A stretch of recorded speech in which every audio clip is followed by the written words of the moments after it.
learning Quran together.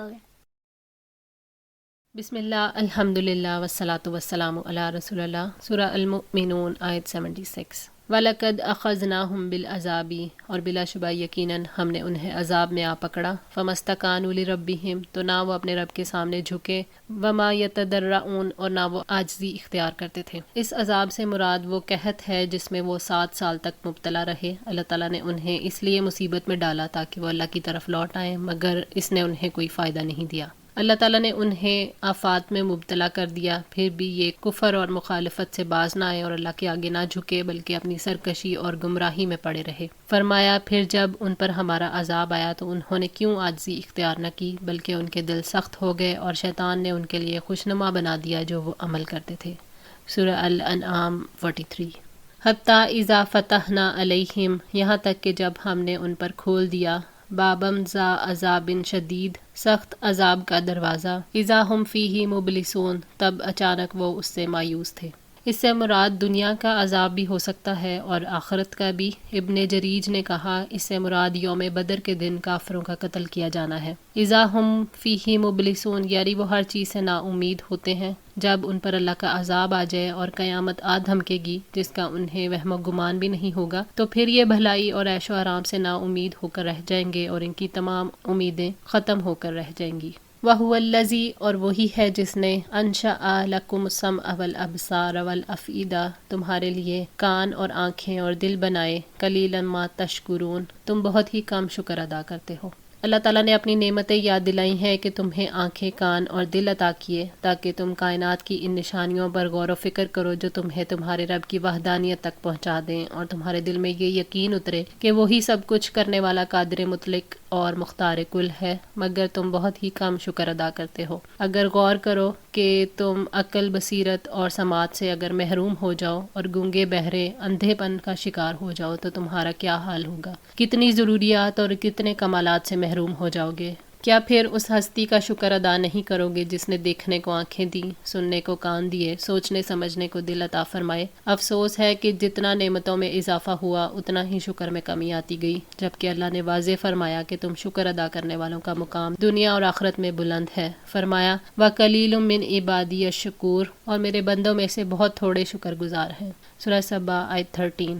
شکر کا حقیقی مطلب یہ ہے کہ اللہ تعالیٰ کی تمام نعمتوں کا اعتراف کیا جائے، اللہ تعالیٰ کی تعریف کی جائے، اور جس رب نے نعمتیں عطا کی ہیں اس کی اطاعت میں ان نعمتوں سے مدد لی جائے۔ شکر کرنے سے مراد حق کی نعمت کو سننا، دیکھنا اور پہچان کر قبول کرنا ہے۔ وَهُوَ الَّذِي ذَرَأَكُمْ فِي الْأَرْضِ، اور وہی ہے جس نے زمین میں تمہیں پھیلا دیا۔ وَإِلَيْهِ تُحْشَرُونَ، اور اسی کی طرف تم اکٹھے کیے جاؤ گے۔ اللہ تعالیٰ نے اپنی کامل قدرت اور ہماگیر غلبے کو واضح فرمایا ہے کہ زمین کے گوشے گوشے میں مخلوق کو پیدا کیا جن کی زبانیں اور عادتیں الگ الگ ہیں۔ اللہ تعالیٰ نے انسان کو زمین کے فائدے حاصل کرنے کی قدرت عطا کی اور زمین کو روزی اور رہائش کے لیے موزوں بنا دیا۔ قیامت کے دن تمام اگلے پچھلے لوگوں کو ایک وقت پر جمع فرمائے گا، ہر چھوٹے بڑے کو زندہ کرے گا اور زمین کے باشندے جس طرح اعمال کرتے رہے ان کو اس کا بدلہ دے گا۔ اس دن زمین انسان کی خبریں بیان کرے گی۔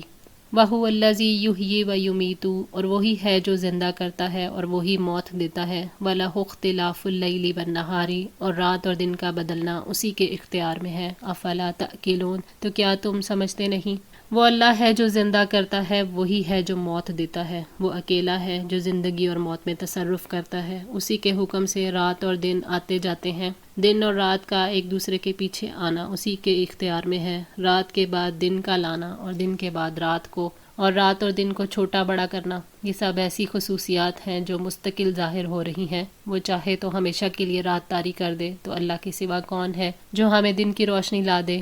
اگر وہ چاہے تو ہمیشہ کے لیے دن طاری کر دے، پھر اللہ کے سوا کون ہے جو آرام اور سکون کے لیے رات کو واپس لا دے؟ افلا تعقلون، یعنی کیا تم اپنی عقل کو کام میں لا کر اس کی صفات پر غور و فکر کر کے اسے پہچان نہیں سکتے؟ کیا تم اس کی قدرت، اس کے غلبے اور اس کے علم کو نہیں سمجھ سکتے جس کے آگے ہر چیز جھکی ہوئی ہے؟ کیا وہ ہستی جس نے سننے، دیکھنے اور سمجھنے کی صلاحیتیں عطا کی، جس نے تمہیں زمین میں پھیلایا، جو زندگی اور موت پر اختیار رکھتی ہے، جو رات دن کے سلسلے کو جاری رکھے ہوئے ہے، یہ حق نہیں رکھتی کہ صرف اسی کی عبادت کریں اور اسی پر اعتماد کریں، اس کی نعمتوں کا شکر کریں، اس کی آزمائشوں پر صبر کریں، اس کی خوشی کے لیے جئیں اور اسی کی خوشی کے لیے زندگی میں ہر کام کریں؟ بل قولو بلکہ انہوں نے کہا مثل ما قال الاولون جیسے پہلوں نے کہا تھا۔ پچھلے لوگوں نے کہا تھا کہ انسان کے گل سڑ جانے کے بعد انسان کا دوبارہ پیدا ہونا عقل سے بعید ہے۔ پہلے لوگ بھی موت کے بعد کی زندگی کو جھٹلاتے رہے اور یہ بھی ان جھٹلانے والوں کے راستے پر ہی چل پڑے ہیں۔ قولو اذا متنا انہوں نے کہا کیا جب ہم مر جائیں گے، وکننا ترابا و عظاما اور ہم مٹی اور ہڈیاں ہو جائیں گے، انا لمبعوثون تو کیا واقعی ہم اٹھائے جانے والے ہیں۔ موت کے بعد مٹی ہو جانا اور ہڈیوں کا بھربھرا ہو کر مٹی میں مل جانا دوبارہ زندگی کے شعور کے راستے میں کافروں کے لیے رکاوٹ بن رہا تھا۔ اللہ تعالیٰ نے فرمایا سورہ نازعات آیت 11-14 میں، کیا جب ہم وہ سیدھا ہڈیاں ہو جائیں گے؟ انہوں نے کہا تب یہ واپسی تو بڑی خسارے والی ہے، چنانچہ وہ تو بس ایک ڈانٹ ہوگی، پھر اچانک وہ ایک کھلے میدان میں ہوں گے۔ لقد وعدنا بلا شبہ یقیناً یہ وعدہ ہم سے بھی کیا گیا، نحن و آباؤنا ھذا من قبل ہم اور اس سے پہلے ہمارے باپ دادا سے بھی، ان ھذا الا اساطیر الاولین نہیں یہ مگر کہانیاں ہیں پہلوں کی۔ مشرکین عرب موت کے بعد اٹھائے جانے کی حکمت کو نہیں سمجھتے تھے، اس لیے مذاق اڑاتے ہوئے کہتے تھے کہ ہمارے بزرگوں سے بھی یہی کہا جاتا رہا ہے کہ موت کے بعد دوبارہ زندہ کیا جائے گا۔ یہ بات محال ہے کیونکہ ہم نے ایسا ہوتے نہیں دیکھا، یہ تو محض قصے کہانیاں ہیں اور ان کی کوئی حقیقت نہیں۔ ان کا خیال تھا کہ دوبارہ جی اٹھنے کا وعدہ ہر رسول کی طرف سے کیا جاتا رہا ہے، اور مشرکین کا خیال تھا کہ کیونکہ ابھی تک یہ وعدہ پورا نہیں ہوا تو اس کا مطلب یہ ہے کہ یہ کہانیاں ہیں جو پہلے لوگوں نے اپنی کتابوں میں لکھ دی ہیں، جن کی کوئی حقیقت نہیں۔ کل لمن الارض کہہ دیجئے کس کے لیے ہے زمین، ومن فیہا اور جو کچھ اس پر ہے، ان کنتم تعلمون اگر تم جانتے ہو۔ اللہ تعالیٰ نے زندگی بعد الموت اور آخرت کا انکار کرنے والوں سے کہا ہے جو اللہ کے ساتھ دوسروں کو شریک ٹھہراتے ہیں، یہ بتاؤ کہ مالک کون ہے؟ زمین اور اس میں جو کچھ ہے، اس کی ساری مخلوقات، انسان، جانور، نباتات، سمندر، دریا، صحرا اور پہاڑوں کو کس نے بنایا؟ کس نے پیدا کیا؟ کون مالک ہے؟ کون ان کی تدبیر کرتا ہے؟ اگر علم ہے تو اس کا جواب دو۔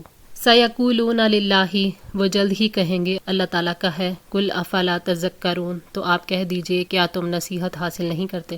مشرکین لفظی طور پر اللہ تعالیٰ کے مالک ہونے کا اقرار کرتے تھے، اس لیے اللہ تعالیٰ نے فرمایا کہ ان سے اس بارے میں پوچھو گے تو یہ جواب دیں گے کہ اللہ مالک ہے۔ جب وہ اقرار کر لیں تو ان سے کہیں تو کیا تم نصیحت حاصل نہیں کرتے؟ یعنی جب سب کچھ جانتے ہو پھر نصیحت کیوں نہیں پکڑتے؟ اس ذات کی طرف رجوع کیوں نہیں کرتے جس نے پیدا کیا، جس نے زندگی کے لیے سب کچھ عطا فرمایا، جس کے قبضے میں ہماری جان ہے۔ کل من ربو کہہ دیجئے کون رب ہے، السماوات السبع 7 آسمانوں کا، ورب العرش العظیم اور عرش عظیم کا رب، یعنی عالم بالا اس کے ستاروں اور سیاروں کا رب کون ہے؟ وہ کون ہے جو عبادت گزار فرشتوں کا خالق ہے؟ کون مالک ہے اس عرش عظیم کا جو ساری مخلوقات کی زمین، آسمان، سیاروں اور ستاروں کی چھت ہے؟ نبی صلی اللہ علیہ وآلہ وسلم نے فرمایا اللہ کی شان بڑی عظمت والی ہے، آپ نے اپنے ہاتھ سے ایک گنبد کی طرح بنا کر فرمایا کہ اس کا عرش آسمانوں پر اس طرح ہے۔ ابو داؤد 4726۔ سیقولون للہ وہ جلد ہی کہیں گے اللہ کے لیے ہے، قل افلا تتقون کہہ دو تو کیا تم ڈرتے نہیں؟ یعنی جب وہ اس بات کا اقرار کر لیں جس کا تم اقرار کرواتے ہو تو پھر ان سے پوچھو کہ تم اس کے عذاب سے پھر ڈرتے کیوں نہیں ہو؟ اللہ تعالیٰ نے انتہائی لطف و کرم سے بار بار توجہ دلائی ہے، افلا تذکرون تو کیا تم نصیحت حاصل نہیں کرتے؟ پھر کہا افلا تتقون تو کیا تم ڈرتے نہیں؟ یہ اللہ تعالیٰ کی طرف سے ہمارے لیے نصیحت ہے۔ آج کے لیے اتنا ہی، دعا ہے اللہ تعالیٰ ہماری اس کوشش کو قبول فرمائے، ہماری غلطیوں کوتاہیوں کو معاف فرما کر ہماری اصلاح فرمائے۔ جزاکم اللہ خیر، والسلام علیکم ورحمۃ اللہ وبرکاتہ۔